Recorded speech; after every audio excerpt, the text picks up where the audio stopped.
Fala pessoal, tudo bem? Bem-vindos a mais uma aula e agora vamos entender um pouco mais sobre a estrutura de um playbook, começando pela linguagem YAML. Vamos descrever alguns recursos úteis que vamos utilizar no decorrer do curso e não se preocupe em decorar todos os aspectos nesse momento. Vamos revê-los em diversas situações, como e quando utilizar os recursos que vamos apresentar aqui. Usamos o YAML por ser uma forma simples tanto para leitura quanto para escrita, em comparação a outros formatos de dados comuns como XML, JSON. Além disso, existem bibliotecas disponíveis para a maioria das linguagens de programação para trabalhar com YAML. Todos os arquivos YAML, independente da utilização do Ansible ou não, podem iniciar opcionalmente com três traços e finalizar com três pontos. Esta parte da formatação do YAML indica o início e o fim de um documento. Todos os itens de uma lista são colocados um por linha e devem ter a mesma indentação e iniciando com um traço seguido de um espaço, assim como estamos vendo na tela. Um dicionário é representado de uma forma simples de chave e valor, separando com dois pontos seguidos de um espaço. Assim como podemos ver, uma entrada simples representando um empregado. Um exemplo de estrutura de dados um pouco mais complexa que podemos utilizar é uma lista de dicionários. Neste caso, um exemplo mais detalhado de um funcionário. Por exemplo, temos uma entrada Silvio com o nome, cargo e os seus skills, e uma nova entrada João com suas características, nome, cargo e os skills. Veremos alguns exemplos de playbooks utilizando esse tipo de dicionários e listas. Algumas vezes precisamos adicionar um certo conteúdo de texto em um arquivo. Existem várias formas de atingir esse objetivo. Uma forma bem simples é utilizando os metacaracteres pipe ou o sinal de maior no campo do conteúdo de um módulo. No primeiro exemplo, utilizamos o caractere pipe. Quando utilizamos este caractere na linguagem YAML, indicamos para o interpretador, no nosso caso o Ansible, que desejamos preservar a formatação do texto exatamente como ele foi digitado. Já no segundo exemplo, com a utilização do sinal de maior, indicamos para o interpretador que ele deve converter todo o conteúdo digitado para uma única linha, ou seja, todas as novas linhas serão convertidas em um espaço. Quando trabalhamos com variáveis, podemos encontrar erros que são difíceis de compreender no início. Devido a este motivo, vamos no decorrer do curso indicando os problemas mais comuns que podemos encontrar durante a escrita dos nossos playbooks. Por exemplo, a utilização do caractere dois pontos. Quando utilizamos dentro de um texto contido em uma variável, ou mesmo para indicar um disco como a unidade C pontos do Windows. Neste exemplo exibido, teremos um erro, pois o caractere dois pontos é um delimitador quando estamos declarando uma variável e associando um valor para essa variável. Uma forma de garantir que não vamos receber um erro ao inicializar a variável é adicionar o conteúdo dentro de aspas simples. Assim, o interpretador vai garantir que todo o conteúdo que está dentro das aspas seja adicionado à sua variável. Podemos também utilizar as aspas duplas para atingir o mesmo resultado. Assim, o caractere dois pontos que está dentro da frase ele vai ser interpretado como um caractere comum e não como uma separação de chave-valor. Outro ponto, quando trabalhamos com variáveis e precisamos utilizar ela no início de um parâmetro de um módulo ou algo similar, ou até mesmo em casos que precisamos utilizá-la para compor um caminho, por exemplo, devemos sempre utilizar aspas duplas. Quando não utilizamos, iremos receber uma notificação de sintaxe incorreta. O mesmo vale para quando vamos utilizar um texto. A indentação durante a escrita do arquivo YAML é fundamental. Não existe uma regra para a quantidade de espaços que devemos utilizar. Podemos utilizar 2, 3, 4 espaços. O recomendável é ter uma consistência durante a escrita de um arquivo. Por exemplo, se escolhemos utilizar 2 espaços, devemos utilizar esse mesmo número de espaços durante toda a escrita do nosso playbook. Assim, facilitamos a manutenção e a compreensão do playbook. Um ponto importante, devemos sempre utilizar espaços e nunca utilizar tab. Alguns editores são configurados para converter tab para um número apropriado de espaços. Observando o playbook em questão, observe que estamos usando consistentemente 2 espaços como indentação. Iniciamos com 3 traços, mostrando o início do playbook e também acaba servindo como um guia para a escrita das primeiras linhas do playbook. Neste exemplo, podemos ver 2 formas de escrever o mesmo playbook. Neste caso, a primeira mostra a utilização do módulo i1, utilizando uma lista de pacotes a serem instalados. Veja como a indentação torna a leitura do playbook muito mais simples. Uma forma de simplificar a escrita de um playbook é a utilização de variáveis, e este é o primeiro passo para tornar os nossos playbooks reutilizáveis para diversos casos. No exemplo que estamos vendo, utilizamos uma lista de pacote, porém encapsulados dentro de uma variável. Agora, vamos entender um pouco mais sobre a estrutura de um playbook do Ansible.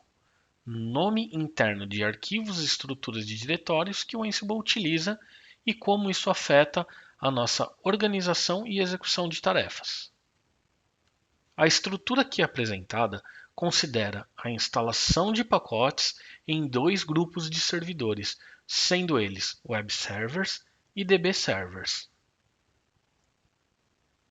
Primeiro, temos nossos arquivos contendo o nosso inventário de servidores. No caso, temos 2 arquivos, um com o nosso ambiente de teste ou staging e outro com o nosso grupo de servidores produtivos. Logo em seguida, temos 2 diretórios, group vars e host vars. Estes são nomes internos do Ansible.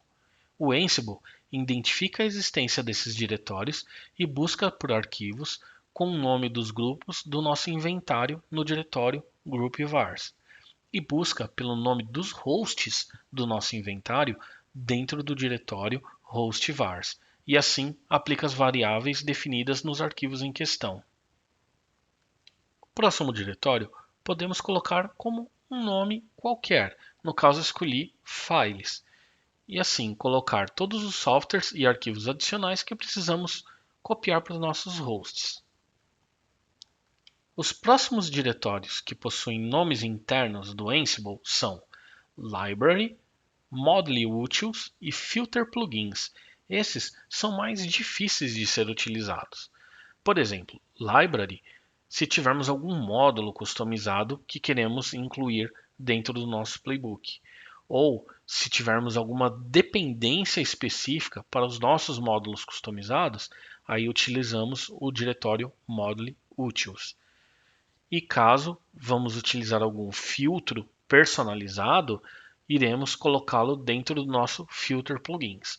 Não se preocupe que iremos ver com detalhes mais adiante os módulos e filtros. E por fim, temos o nosso playbook sendo um principal que chama os outros playbooks, com as ações específicas para cada grupo de hosts. Vamos ver em mais detalhes cada um desses arquivos. Vamos utilizar os 2 inventários estáticos como base. Note que temos diversos grupos e inclusive grupos de grupos. Por exemplo, temos os grupos São Paulo Web Servers e Minas Web Servers. Assim, conseguimos facilmente identificar qual é a função e a localidade de cada um dos hosts. A seguir, o mesmo modelo, temos os nossos Database Servers. E podemos ir além. Sem considerar a localidade, podemos criar um grupo de grupos e agregar, por exemplo, os nossos Web Servers em um grupo de grupos chamado Web Servers independente da localidade. E fazer o mesmo para os nossos database servers. Isso é útil, por exemplo, quando precisamos garantir que um patch seja aplicado em todos os nossos servidores web servers, em todas as localidades. Neste caso, estamos olhando para a função do host e não para a sua localidade. E podemos também agrupar por estado, por exemplo, todos os hosts de São Paulo, todos os hosts de Minas, independente da sua função. Isto pode ser útil, por exemplo, num caso de time zones diferentes. Agora, vamos olhar como seria o conteúdo do nosso arquivos de variáveis de grupos e de hosts. Como podemos ver, podemos especificar diferentes valores para a mesma variável de acordo com o host group. Assim como podemos especificar valores para os hosts em particular. Se quisermos especificar um conjunto de variáveis que são comum para todos os hosts, podemos também criar um arquivo chamado all.yaml dentro do diretório de hosts e assim especificar a mesma variável para todos os hosts dentro da execução, sem a necessidade de repetir a mesma variável em todos os arquivos de grupo ou de hosts. Agora, vamos analisar o conteúdo dos playbooks do nosso exemplo.